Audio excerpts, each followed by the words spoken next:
Hi, my name is Allie, and I'm here to pitch the TV show Fleabag. Brutally honest, dark comedy about a woman who's just doing everything that she can to not feel her own emotions. At its core, Fleabag is about grief, guilt, lust, but it's also very funny and very self-aware. Set in modern-day London, we follow a sharp, sarcastic cafe owner in her 30s who is spiraling through life, dodging her real emotions with hookups, wit, and self-sabotage. But the twist is that she's actually talking to us, the audience, breaking the fourth wall to share every raw, inappropriate, hilarious thought that she would never say out loud. The audience becomes her confidant, her mirror, and sometimes we're the only ones who really sees her. Like this.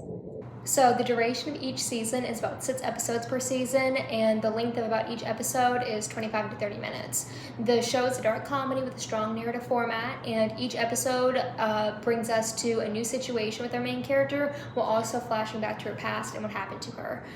Due to the structure of the show being a little more realistic, the music that plays is just in the intro and the outro, but like the show, the music is chaotic with interpretive jazz and heavy metals.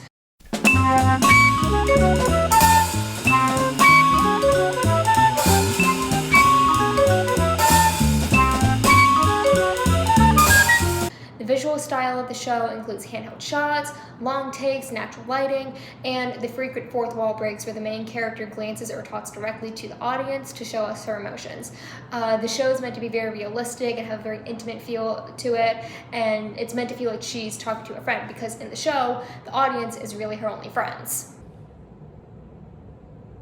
In the pilot, our main character navigates a failed job interview, a cringeworthy day, and an awkward family dinner, all while avoiding the grief she refuses to name. Towards the end of the first episode, however, it's revealed to us that the main character's best friend died in a car accident recently, revealing the dark secret that the main character was keeping throughout the entire episode. But the story goes deeper than that. Each episode onward helps clue us in on what really happened and what our main character had to do with her friend's death. This emotional secret lingers beneath every scene, giving weight to her otherwise comedic facade. Over the course of the first season, the protagonist attempts to reconnect with her high-strung, perfect-looking sister, figure out her relationship with her father and her new stepmother, who used to be her godmother, and avoid any meaningful reflection on her past. But as we further delve into the series and the more she self-destructs, the fourth wall begins to crack. Not because she stops talking to us, but because she knows what she wants to say but refuses to say it. By the finale, she's forced to face the truth of what she's been hiding from herself and what she's been hiding from us, the audience. So our main characters include our main protagonist. She's in her early 30s. She's stylish, yet she's disheveled, and she's both independent yet financially unstable. She has really expressive eyes that the audience can pick up on all of her glances and expressions. She uses her sarcasm and her snark as kind of like a defense system to avoid being vulnerable, yet she still craves that human connection.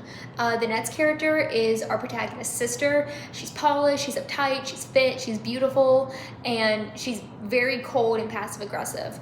She and the main character argue and struggle to show their affection for each other, but they're always able to make each other laugh at any moment. She represents everything the protagonist envies and wants to be: stability, success. She's married. Their relationship is both codependent and competitive and fuels many of the show's emotional and comedic moments. Their father is a timid, quiet older man who is emotionally absent from both of his daughters' lives, awkwardly trying to parent them without knowing how to. Their stepmother is a passive-aggressive woman, definitely a little bit younger than their father. She's controlling, she's artsy, and she represents a smug, performative femininity that the main character both mocks and is repelled by. The show is funny, it's ugly, it's intimate, it's raw, it's personal, and it speaks to all generations of women who are trying to laugh through the pain. That is the magic of Fleabag. Thank you.